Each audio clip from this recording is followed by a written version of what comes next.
Hey, what's going on, Warriors? It's Professor Joe. It's December 28th. It's Monday. I hope you guys all had a wonderful Christmas, happy holidays, Hanukkah, Kwanzaa, whatever it is that you're doing, however you're celebrating.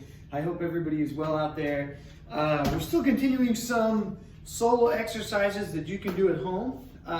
We're here in Portland, Oregon. We're under a little bit of a COVID lockdown. There's restrictions on MMA gyms. So Professor Eric and I have been putting together pretty much different solo home routines that you can do while this is going on. I know a lot of places around the world, people are able to get together, but a lot of people are still working in the home gym. So I'm back in the basement today doing a little boxing, and I got a really good request from one of my good students, Jim Brown, and the famous Jim Brown. He wanted to ask about solo panituken work. So for those of you who don't know, panituken is dirty boxing, and it is a realm or a category inside of Filipino martial arts.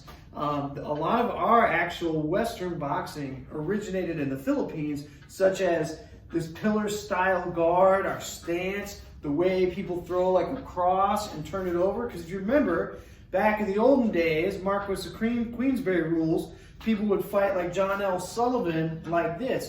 And the indigenous Filipinos, when they immigrated over here, they were one of the first people to fight in kind of a double pillar triangle guard this way. So when we think of the word panituken, most people are familiar with the term dirty boxing. So what would be dirty boxing would just be what is illegal in boxing, right? What's a gray area? Headbutts are illegal, holding is illegal, grappling is illegal, elbows are illegal, hitting with a shoulder, like a shoulder butt, that would be illegal. Throwing a knee would be illegal, right? So all those things that are outside the realm of boxing, even throwing a backhand with the top of the hand and even the knuckle, that's illegal in Western boxing, right?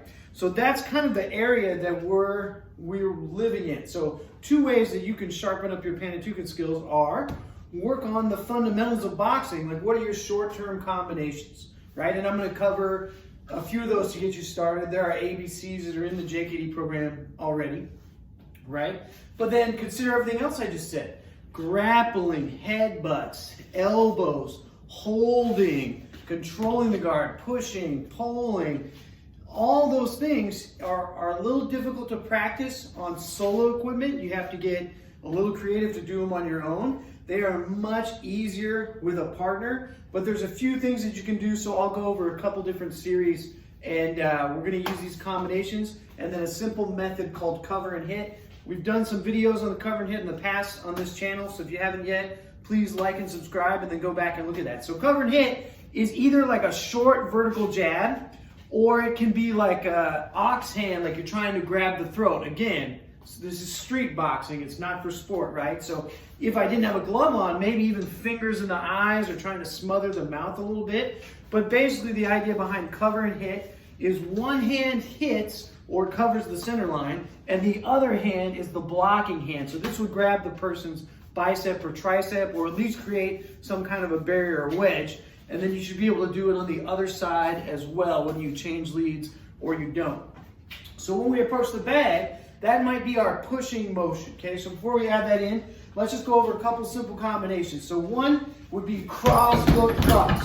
Two, cross, body hook, cross. Three, cross, uppercut, cross. Four, overhand, uppercut, overhand. And five would just simply be three straights, starting with the rear hand. So if you notice, everything here was with the rear hand. Cross, hook, and cross. That's because predominantly, when you use cover and hit, it's the front hand that is going to be pushing. So like in Wing Chun, a lot of times that is vertical, but sometimes it can be turned to the side as well. And actually, this is a cover in Muay Thai where we do a tight cover and we try to take the thumb and basically place it over the esophagus. So it can be like a long, sturdy wedge, one hand like this, but if I'm going to get closer and grapple, that frame is going to bend at the elbow. Not quite this side of 90 degrees, right? I want to have it a little bit more open so that it's supported so that that person can't come at me, right? So we're going to cover and hit the bag, and then we're just going to go into those combinations. Cover and hit, you can pause for a minute, cross, hook, cross. Cover and hit, cross, cross, uppercut, cross. Cover and hit, overhand, uppercut, overhand. Cover and hit, 3 straights, okay? And you can take the cover and hit, when I'm usually applying it, I'm gonna make it more like an idea of resistance. I'm grabbing somebody's guard, I'm going to the throat. There's kind of a contested middle ground, because the next fight is either gonna be for distance to fire off, or it's gonna be to take and capitalize on that space, maybe with an elbow, maybe with a knee, maybe I'm just gonna enter for a tie-up and go into some grappling. So that's why there's a little bit of a pause here, because in my head I'm imagining wrestling. I'm wrestling to get out, to fight at longer range, or I'm wrestling to get in with the elbow and the knee and get closer.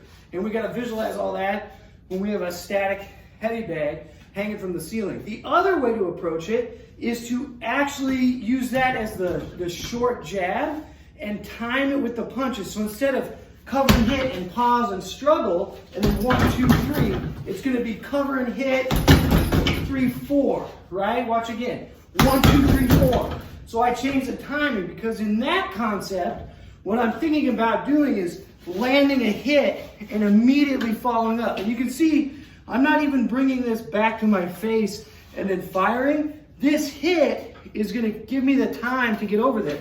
So I'm gonna cover and hit and fire right from the barrier on the side. And a lot of people like to go palm up, which is called pansao. See, and then it could even be like a rear hook.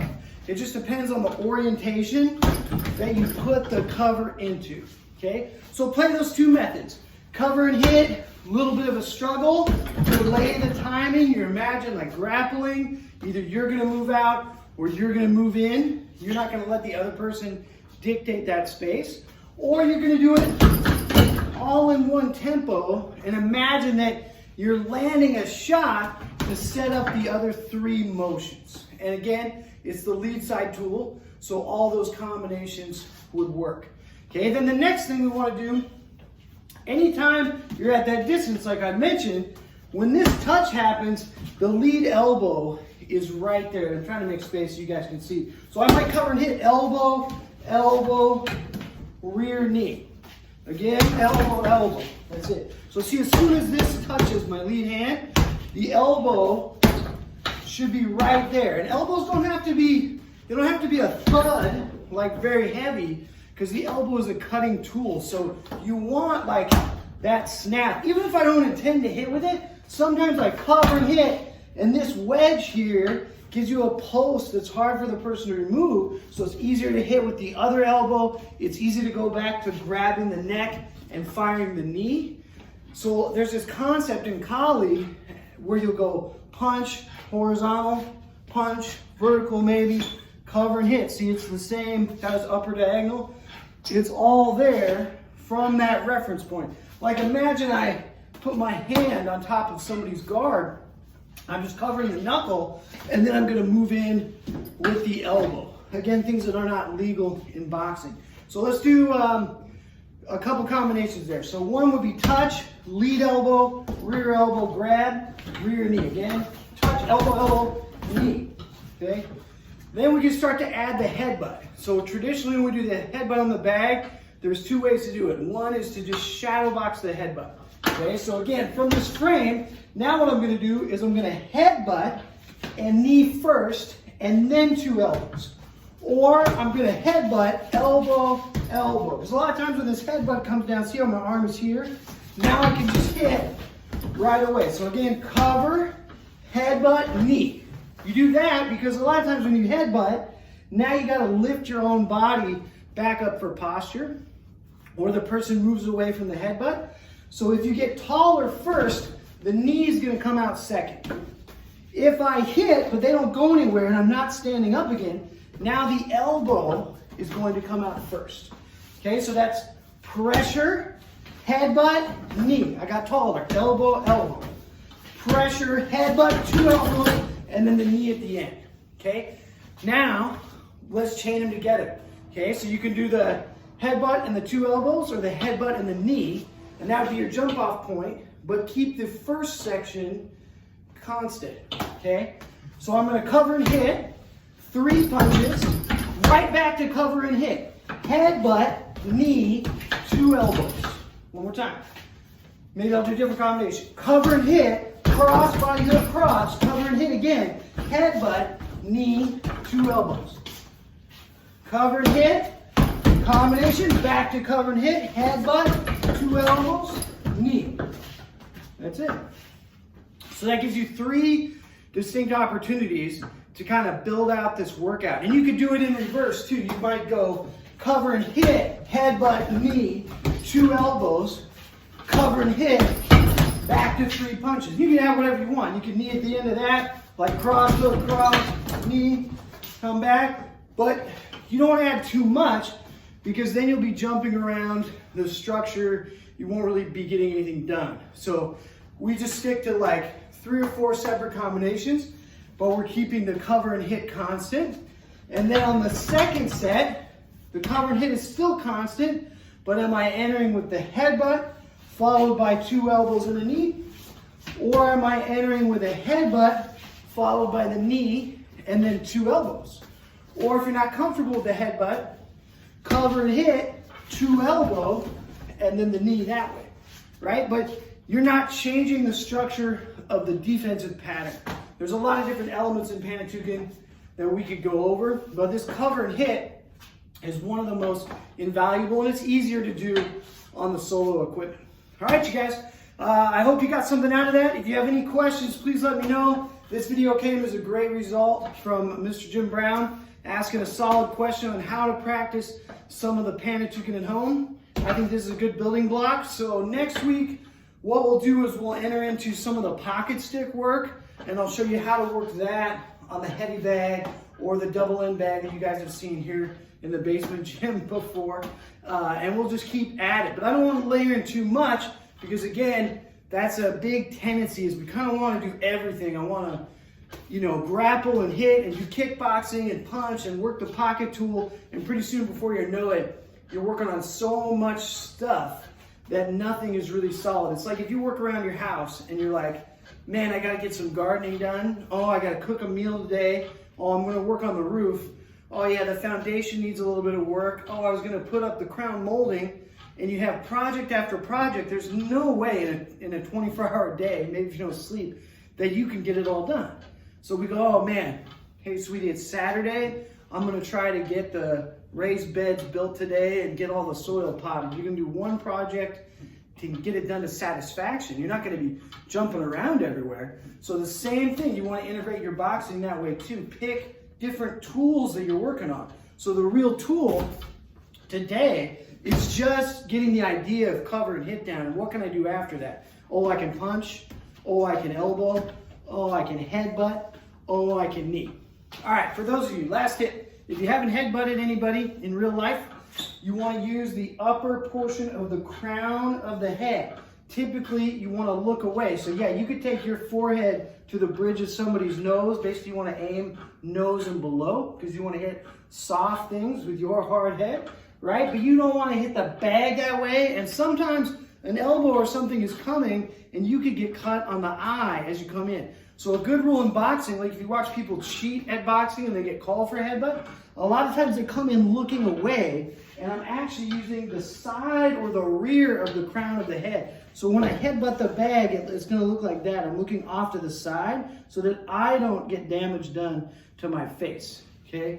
So that's kind of a common thing. Sometimes when you throw a hook, you'll sweep the headbutt across. If I just did a body drill, I could hit a couple hooks, that's my headbutt. See, I'm just, it's illegal, right? But you ever see people clinch in boxing and then, oh, they accidentally come up and across and that head hits the person. And most of the time, you know, there's no head conditioning to be done on the bag. I see people get really aggressive with their headbutt. You don't really need to condition this part. It should be done sparingly, and again, you should be hitting soft tissue. So 9 times out of 10, I just shadow the headbutt on the bag before I throw the rest of the combination. All right, you guys, let me know if that was helpful. I think Wednesday, we're gonna do another narrated rolling video with Professor Eric. So you guys can see how a black belt rolls jiu-jitsu really calm, methodically, and also skillfully. And then Friday, we're gonna be back with some Kali. Even though it's New Year's Day, we're gonna film that pretty soon so we can post it, even though we might be taking a holiday. All right, I love you guys all out there. Really appreciate you and being part of the community. Again, if you haven't, please like and subscribe to the channel, and we will catch you later. Warriors out.